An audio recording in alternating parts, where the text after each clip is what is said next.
All right, Jason here, coming to you from sunny Columbus, Ohio.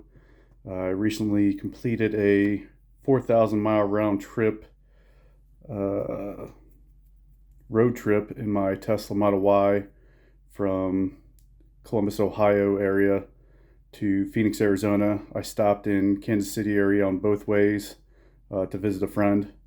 So I'm gonna go over the good, the bad, the ugly, and the indifferent slash just information I want to put out during this trip. I'll later this week or next week put out video from the trip.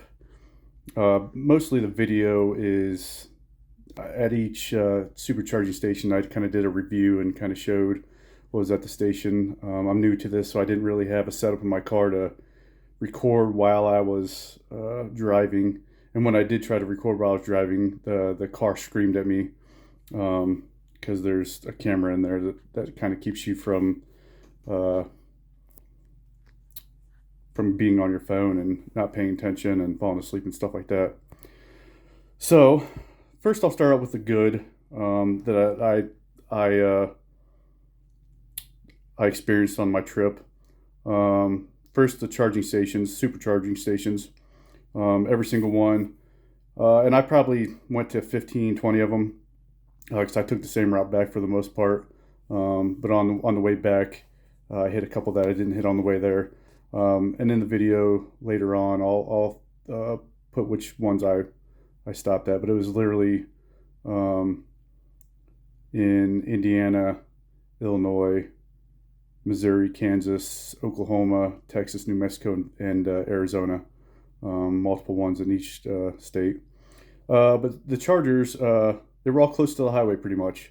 I didn't have a problem with that, so I did like that. You didn't really have to spend too much time um, going out of your way off the highway to charge your car, so that was nice. Um, Sticking with the Chargers, I never had to wait at any charger. A lot of them, there was nobody.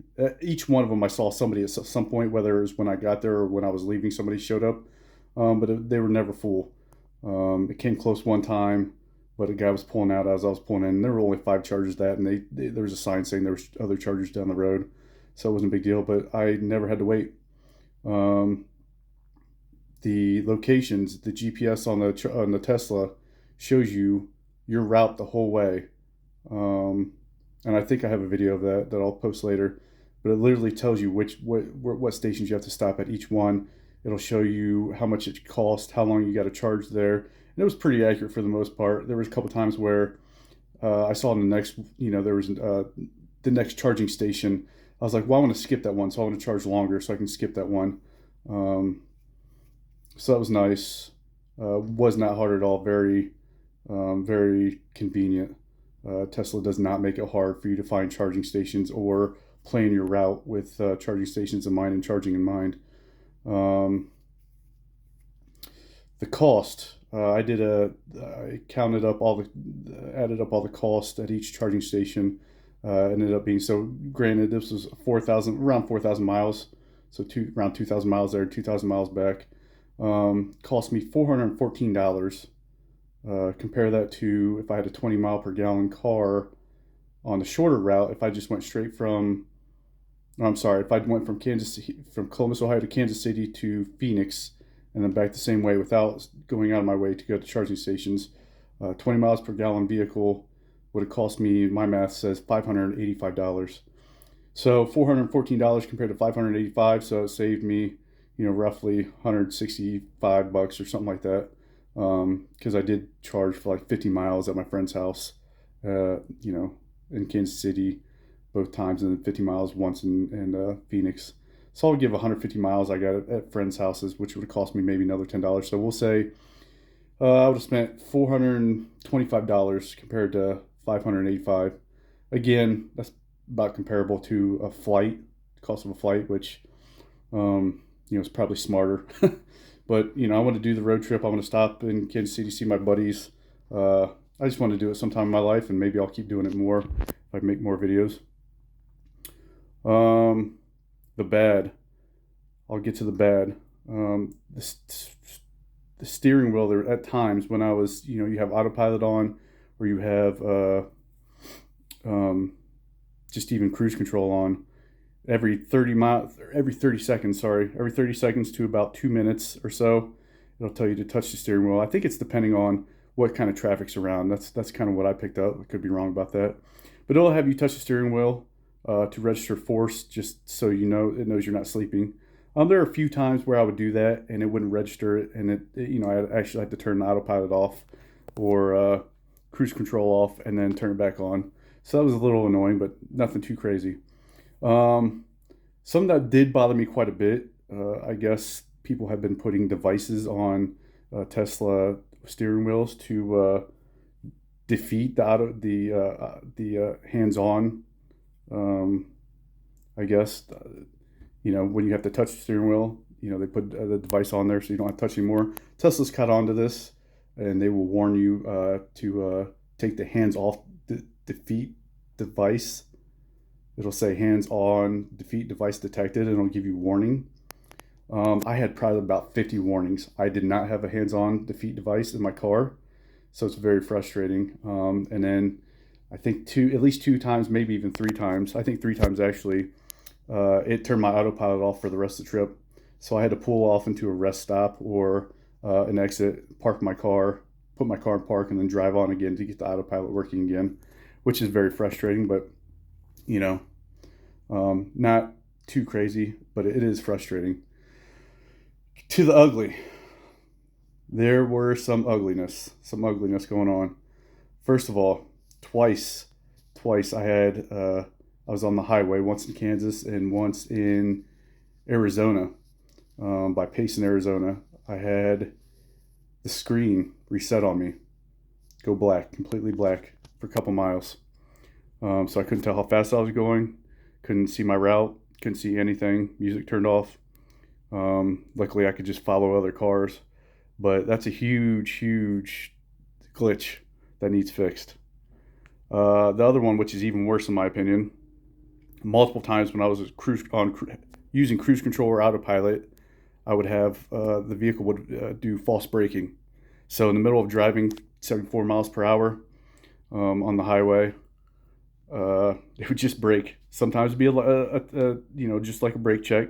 It'll go from like 74 to 69, and it'll like keep going. And sometimes it was a brake, like a hard brake. Sometimes there were cars behind me. This is not good.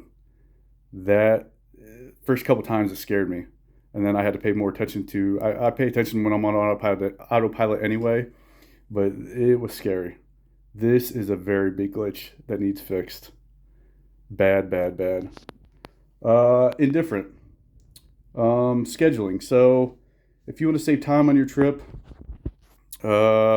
schedule.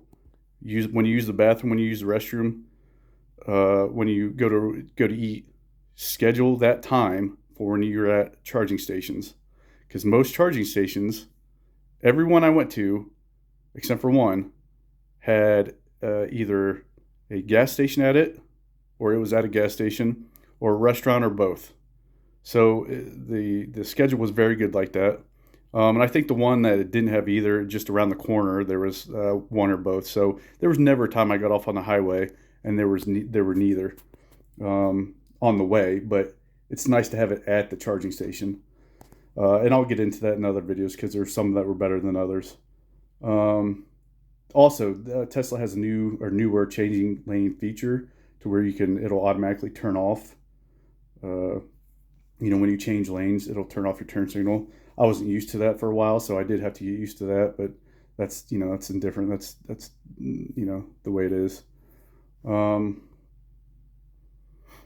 Another thing with the good that I missed, I might have mentioned it, I don't think I did, was that when they schedule out, it's hard to have range anxiety. I know people think, oh, you have to have range anxiety because when can you charge next?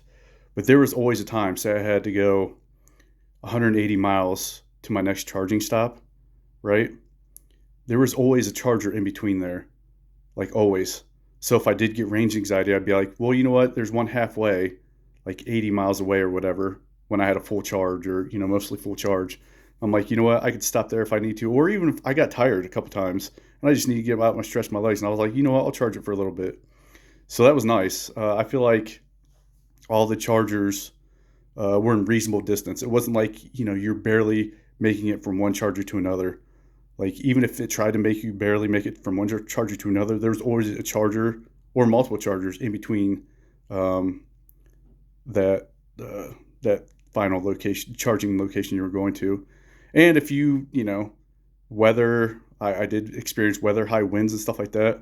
It'll change which charger you're going to if it senses that there's technology on there that'll rearrange your range based on how you're driving and the weather outside. So it'll change it to a closer charging station. So that was nice. And another indifferent piece of advice, I guess, is when you're doing a trip, the time that it gives you at arrival is in the time zone you're in. So I was going to Phoenix, Arizona from Columbus, Ohio, and my arrival time in Phoenix, Arizona was actually Eastern time. So when I left, you just be conscious of that's going to change because of the time change, obviously. All right, that's gonna do it for me with my review of my 4,000 mile Tesla Model Y trip. The good, the bad, the ugly, the indifferent. I might have missed something here or there, but that's pretty much what I had written down and what I can recall right now. A week out. This was a week ago. Again, I'll post actual video from the charging stations. Every single charging station I went to, I reviewed them all, showed video of them all. Um, and I will put that out as soon as I can. Till next time.